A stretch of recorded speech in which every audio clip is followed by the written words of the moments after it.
एक मूवी नहीं है बल्कि एक दास्तान है। Sword versus spirit. सबसे पहले हाइप की बात करते हैं। जब इसका ट्रेलर आया था फैंस के बीच एक जुनून था, क्योंकि पवन कल्याण का नाम ही काफी है। साउथ इंडियन सिनेमा में उनका दर्जा ऐसा ही है जैसा नॉर्थ में शाहरुख खान या सलमान खान का। उनकी फिल्म आने का मतलब होता है सेलिब्रेशन। और जब उन्होंने एक हिस्टोरिकल एक्शन ड्रामा साइन किया तो सबको लगा ये फिल्म अलग लेवल की होने वाली है। फिल्म की डायरेक्टर है क्रिस। उन्होंने पहले भी हिस्टोरिकल और पीरियड ड्रामा बनाई है, और इस फिल्म के लिए उन्होंने अपना विजन और भी बड़ा रखा। बड़े sets, grand visuals, original background score और एकदम अलग स्केल। मतलब उन्होंने एक सिनेमैटिक ट्रीट क्रिएट करने की पूरी कोशिश की है। कहानी सेट होती है मुगल एरा में। यहाँ एक आउटड्रो उठता है, एक इंसाफ जो मुगल सुल्तानात के खिलाफ खड़ा होता है। नाम है बीरा मल्लू। ये कैरेक्टर फिक्शनल है, लेकिन उसकी कहानी एकदम रियल लगती है, क्योंकि उसमें एक आम आदमी का सपना छुपा है। जुल्म के खिलाफ खड़े होने का, अपने लोगों के लिए लड़ने का, और एक हीरो बनने का जुनून। ऑडियंस का एक्सपेक्टेशन सिंपल था, धमाकेदार एक्शन, स्ट्रॉन्ग डायलॉग्स और एक कहानी जो दिल को छू ले। स्वतः था। क्या फिल्म एक्सपेक्टेशन पर खरा उतरी, या फिर बस एक और बजट हिस्टोरिकल बनकर रह गए? आइए शुरू करते हैं इस डिटेल्स रिव्यू के साथ। सबसे पहले बात करते हैं कहानी और स्क्रीन प्ले की। पहले हाफ में हम देखते हैं बीरा मल्लू का सफर। एक आम इंसान कैसे एक आउटलॉ बनता है, और फिर आउटलॉ से एक लेजेंड। उसकी एंट्री स्क्रीन ही धमाका है, एकदम गूज़बम्स मोमेंट। एक्शन के साथ डायलॉग आपको एनर्जी देने हैं जो सिर्फ पवन कल्याण ला सकता है। लेकिन कहानी सिर्फ एक्शन नहीं है, यहाँ एक स्ट्रगल है, एक आत्मा की लड़ाई। बीरा मल्लू सिर्फ तलवार से सही लड़ता, वो अपने अंदर के डर, अपने इमोशंस, अपने गिल्ट और अपने फर्ज से भी लड़ता है। और यही थीम है स्वार्थ वर्सेस स्पिरिट। फिजिकल और एक स्पिरिचुअल लड़ाई दोनों है। बात करने आप बात करें स्क्रीन प्ले की। कहानी कहीं टाइट है, स्पेशली एक्शन सीक्वेंस में, जहां आप सेट्स से ही भी नहीं पाते। लेकिन कहीं ना कहीं स्क्रीन प्ले वीक लगता है। अननेसेसरी सीन्स लंबी हो जाती है। 3 घंटे की राउंड टाइम में अगर 20 से 25 मिनट कम कर देते तो और एंगेजिंग हो जाता। परफॉर्मेंस की तरफ बढ़ते हैं। सबसे पहले पवन कल्याण। उन्होंने लिटरली फिल्म में जान डाल दी है। उनका स्क्रीन प्रेजेंस ही अलग लेवल का है। डायलॉग डिलीवरी हो या शॉर्ट फाइट, ये या सिर्फ एक क्लोज अप शॉट, जगह उनके करिश्मा चमकता है। जब वो स्क्रीन पर आता है ऑडियंस सीटी ताली बजाने बंद ही नहीं करती। निधि अग्रवाल हीरोइन के रूप में ठीक ठाक है। उनका रोल उत, उतना स्ट्रांग नहीं लिखा गया, लेकिन जितना था उन्होंने सिंसेरिटी के साथ किया। सबसे बड़ा सरप्राइज पैकेज है अर्जुन रामपाल। उन्होंने मुगल एम्पायर का रोल किया है। रॉयल लुक, हेवी डायलॉग्स किया उन्होंने। उनकी कास्टिंग एकदम फ्रेश लगती है, और वो स्क्रीन पर एक अलग एनर्जी लेकर आती है। सपोर्टिंग कास्ट भी अपना काम अच्छा करते हैं, लेकिन क्लियरली फिल्म एक पवन कल्याण शो बन जाता है। दोस्तों, आप बात करते हैं उस चीज की जिसका सबको इंतजार था, एक्शन सीक्वेंस। फिल्म का सबसे बड़ा हाईलाइट है इसका एक्शन। बीरामल्लू एक आउटलॉ है और उसके साथ जो लड़ाई होता है वो सिर्फ तलवार की लड़ाई होती है। डायरेक्टर क्रिस ने इस विजुअल धमाके के लिए ग्रैंड स्वॉर्ड फाइट डिजाइन किया है। एक सीन है जहां बीरामल्लू मुगल सेना के दुश्मनों के बीच फंस जाता है। दो तलवार हाथों में एकदम स्लो मोशन में एक्शन दिखाया गया है। बैकग्राउंड में ढोल नगरने वाजते हैं और पवन कल्याण एक डायलॉग बोलते हैं, तलवार से ड्रामा आसान है लेकिन आत्मा से लड़ना मुश्किल। ऑडियंस लिटरली गूज़बम्प्स फील करता है। फिर एक और सेट पीस है, शिप सीक्वेंस। ये पूरा एक ग्रैंड एक्शन ब्लॉक है जहां सी बैटल दिखाया गया है। शिप्स आपस में टकराता है, फ्लेम्स उठती है और बीरा मल्लू एकदम हीरोइक एंट्री देती है। वीएफएक्स यहाँ काफी इम्प्रेसिव है। सीन्स थिएटर में एक अलग ही लेवल का एक्सप्रेशन देते हैं। और सबसे यूनिक एक्शन सीक्वेंस है एक टेम्पल फाइट जहां स्वॉर्ड और स्पेयर दोनों का यूज होता है। यह कोरियोग्राफी आउटस्टैंडिंग है। सिनेमा का मूवमेंट, बैकग्राउंड स्कोर और पवन कल्याण की इंसेंटिटी सब मिलकर सीन्स को अनफॉरगेटेबल बना देता है। लेकिन कहीं कहीं एक्शन ड्रैग भी होता है। कुछ फाइट सीन्स अननेसेसरी लंबी की गई है। अगर क्रिस्प एडिटिंग होती तो और इम्पैक्टफुल लगता। फिल्म की सिनेमाटोग्राफी एकदम टॉप क्लास है। हर फ्रेम एक पेंटिंग की तरह लगता है। स्पेशली डिजर्ट सीक्वेंस और प्लेस इंटीरियर्स दोनों बहुत ही खूबसूरत कैप्चर किया गया है। वाइड शॉट्स का यूज किया गया है जिससे स्केल और भी बड़ा लगता है। वीएफएक्स मोस्टली अच्छा लगता है। बैटल सीन्स और शिप्स इम्प्रेसिव लगता है लेकिन कहीं कहीं फ्लॉज भी दिखे। कुछ सीजीआई एनिमल्स और कुछ बैकग्राउंड मैट शॉट्स थोड़ा एवरेज लगे। लेकिन क्योंकि ओवरऑल स्केल बड़ा है, फ्लॉज उठता डिस्टर्ब नहीं करते। म्यूजिक और बैकग्राउंड स्कोर।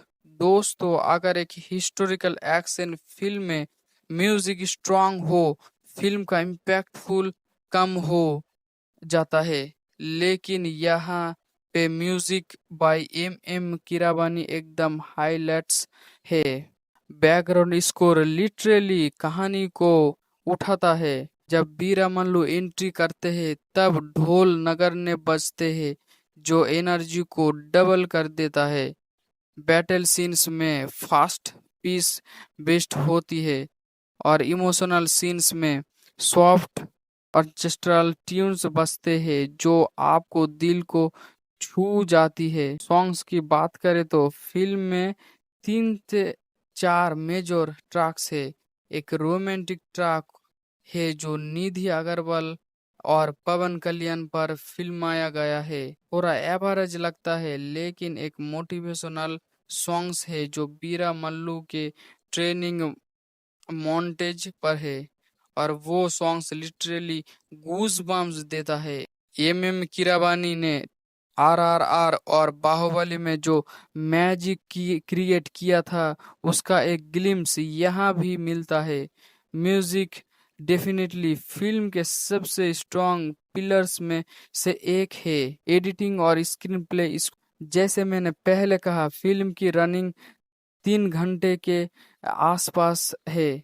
एडिटिंग थोड़ी टाइट होती तो फिल्म और एंगेजिंग होती।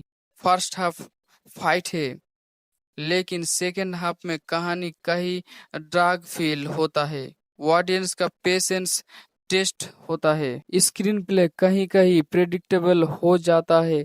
हिस्टोरिकल एक्शन फिल्म्स में एक चैलेंज होता है कहानी को कैसे फ्रेश रखा जाए। क्रिस ने अपना बेस्ट दिया, लेकिन कुछ जगह पर स्क्रिप्ट टिपिकल लगता है। बीरा मल्लू के डायलॉग्स एकदम मैसी है। एग्जाम्पल, जिस देश की मिट्टी में खून गरा है उस देश के सिपाही कभी हार नहीं मानते। जब ये लाइन थिएटर में बजती है तो टीटी ताली रुकती नहीं। अर्जुन रामपाल के डायलॉग्स भी काफी पावरफुल है। एक सीन्स में वो कहते हैं, मुगल सल्तनत की ताकत तलवारों में नहीं, लोगों के डर में है। ये लाइन विलन को एकदम डेटिंग बनाती है। निधि अग्रवाल के डायलॉग्स थोड़े कम इम्पैक्टफुल है, लेकिन उनका रोल भी उतना स्ट्रॉन्ग नहीं लिखा गया है। प्रोडक्शन डिजाइन और कस्टम डिजाइन वर्क क्लास है। महल, बाजार और मुगल कोर्ट की इंटीरियर्स सब कुछ डिटेल में बनाया गया है। कॉस्ट्यूम्स भी हिस्टोरिकली एक्यूरेट लगते हैं। रॉयल आउटफोर्स और बैटल एमोर्स दोनों काफी इम्प्रेसिव है। लाइटिंग और कैमरा एंगल्स को यूज करते एक अलग ही मूड क्रिएट किया गया है। डार्क सीन्स में वार्म लाइटिंग और बैटल सीन्स में कॉन्ट्रास्ट शॉट्स, ये सब सिनेमैटिक एक्सपीरियंस को और बड़ा बना देता है। समिंग अप इस पार्ट को, एक्शन एकदम धमाकेदार है। म्यूजिक और बैकग्राउंड स्कोर फिल्म को एलिवेट करते हैं। सिनेमाटोग्राफी और सेट डिजाइन वर्ल्ड क्लास है, लेकिन एडिटिंग और स्क्रीन प्ले की वजह से कहीं ना कहीं मूवमेंट्स ब्रेक हो जाता है। स्टिल टेक्निकली फिल्म एक ग्रैंड अटेम्प्ट है जो बिग स्क्रीन पर देखने लाया है। दोस्तों, अब बात करते हैं फिल्म के एक और सबसे स्ट्रॉन्ग पिलर की, बैकग्राउंड बैकग्राउंड म्यूजिक और सिनेमाटोग्राफी। इस फिल्म का बीजीएम गूज बम्स किया है एम कीरावानी ने। हाँ, वही कीरावानी जिन्होंने आरआरआर के लिए ऑस्कर्स जीता था, और उनका मैजिक यहाँ भी क्लियरली सुनने को मिलता है। जब भी वीरा मल्लू तलवार उठाता है या उसके सामने दुश्मन की फौज खड़े हो जाता है, तब जो धमाकेदार परक्यूशन सुनाई देता है, दिल की धड़कन तेज कर देता है। और इमोशनल सीन्स में वायलिन और फ्लूट का यूज इतना सोलफुल है कि आंखों में आंसू तक आ जाता है। कहते हैं एक हिस्टोरिकल फिल्म को एलिवेट करने का असली काम म्यूजिक करता है, और यहाँ कीरावानी ने बिल्कुल वही किया। सिनेमाटोग्राफी की बात करें तो ग्रैंड ग्रैंड शेखर VS का काम यह एकदम प्रिंटिंग जैसा लगता है। हर फ्रेम एक तस्वीर की तरह है। प्लेसेस के हिस्टोरिक, डिजर्ट के वाइड शॉट्स और सी बैटल सीक्वेंस विजुअली एकदम ग्रैंड लगता है। स्पेशली एक सीन्स है जहां बीरा मल्लू और मुगल सेना समुंदर के किनारे सामने किनारे आमने सामने होते हैं। उस मूवमेंट्स का एरियल शॉट्स देखकर लिटरली गूज़बम्प आता है। मुझे पर्सनली लगा ये फिल्म एक थिएटर एक्सपीरियंस के लिए बनी है। मोबाइल या टीवी पर इसका असली मजा नहीं मिलेगा।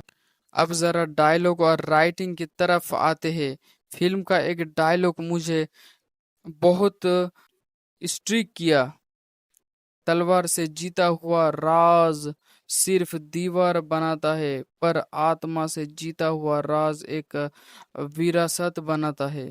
थीम समझा देता है। शॉर्ट वर्सेस स्पिरिट मतलब फिल्म सिर्फ लड़ाई के बारे में नहीं है, बल्कि एक इंसान की सोच और उसका आइडियल्स को बारे में भी। और वो चीज इसे एक नॉर्मल मसाला फिल्म से ऊपर ले जाती है।